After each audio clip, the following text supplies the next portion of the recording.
ठीक है, ये आगे ना बात आए समझ में। और इनके बाद कौन से क्या बताया तुमने? शुक्राचार्य शंभु शुक्राचार्य जी महाराज, शंभु जी महाराज जी के बाद आगे समझ बात आएगी सप्तऋषि जी महाराज, और उनके बाद हुए हैं अष्टावक्र जी महाराज। अष्टावक्र जी महाराज के बाद हुए चेतादास जी महाराज। चेतादास जी महाराज के बाद हुए चामुंडादास जी महाराज। चामुंडादास जी महाराज के बाद हुए हैं सनत ऋषि जी महाराज। सनत ऋषि जी महाराज के बाद हुए सनंदन जी महाराज। सनंदन जी महाराज के बाद हुए अमरा जी महाराज। अमरा जी महाराज के बाद हुए रेवत प्रज्ञ जी महाराज। रेवत प्रज्ञ जी महाराज के बाद हुए परमानंद जी महाराज। और परमानंद जी महाराज के बाद हुए परम संत शिरोमणि सतगुरु रविदास जी महाराज।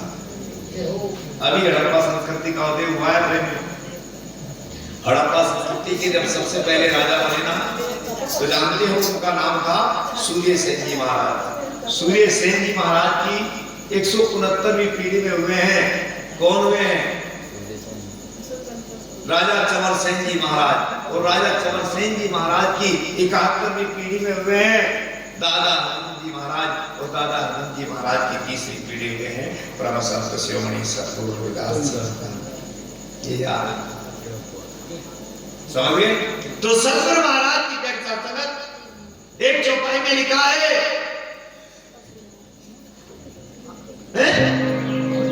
कि वृद्धि उम्र जब हो आई, श्वेत बाल देह नेस्ती छाई, एक दिन सो अबोध उर छाया,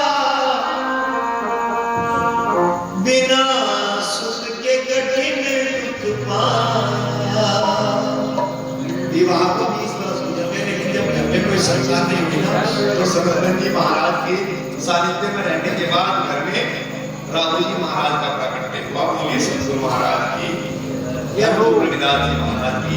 तो आज की कथा में केवल थोड़ा सा अगर भी होते हैं तो सुनो, रघु जो कथा सुनने के लिए आओगे ना, तो अपने घर से कुछ ना कुछ लेकर आया करो। चाहे एक फूली लेकर आया करो, चाहे अपने घर का थोड़ा सा अन्न ही लेकर आया करो। समझ गए? क्योंकि ये याद रखना, एक तो मित्र का ऐसा घर हुआ करता है और एक माता का कैसा घर हुआ करता है, और एक